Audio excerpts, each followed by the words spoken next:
আসসালামু আলাইকুম দর্শক, আজকে আমি কি সুন্দর করে একটা চিকেনের রেসিপি আপনাকে দেখাতে যাচ্ছি। এইরকম করে বানাবেন, কিন্তু প্রথমে আমি ভালো করে ধুয়ে চিকেনটাকে ম্যারিনেট করে নিয়েছি। আপনারা স্ক্রিনে ভালো করে দেখতে পাচ্ছেন কি আমি কিভাবে করে ম্যারিনেট করে ভালো করে আধা ঘন্টার জন্য ছেড়ে দিয়েছি। যে যে জিনিস আমি অ্যাড করেছি ওটার মধ্যে কিছু না থাকলে প্রবলেম নাই। ফ্রি কড়ি পাতা আর তেল দিয়ে আমি চিকেনটাকে ভালো করে জল দিয়ে একটুকু রান্না করে নিলাম।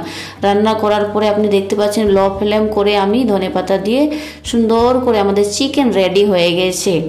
আবার অন্য ভিডিওতে আমি অন্য রকমও চিকেন রান্না করেছি। এটা মুরগির, লোকাল মুরগির মাংস কিভাবে রান্না হয় আপনি ভালো করে দেখতে পারবেন। ওটাকে ছোট ছোট করে কেটে নেবেন, তো সুন্দর করে একটু ভিনিগার দিয়ে দিবেন। ভিনিগার দিয়ে সুন্দর করে আপনি ধুয়ে নেবেন, ধুয়ে তারপরে একটা প্যানের মধ্যে দিয়ে দিবেন। তারপরে হলুদ, লঙ্কা গুঁড়ো, যা মশলা আছে আপনার কাছে ওইটা দিয়ে ঢেকে আধা ঘন্টা রেখে ভাপ দিয়ে দিবেন। তারপর দেখেন, তারপর শিমলা মিরিচ, যে এটা ইংলিশ মানে যারা বাইরে থাকে তাদের জন্য, আপনিও ইউজ করতে পারেন। তারপর হালকা ওইটাকে ফ্রাই করে নিব, যে সিদ্ধ আমাদের চিকেন ছিল।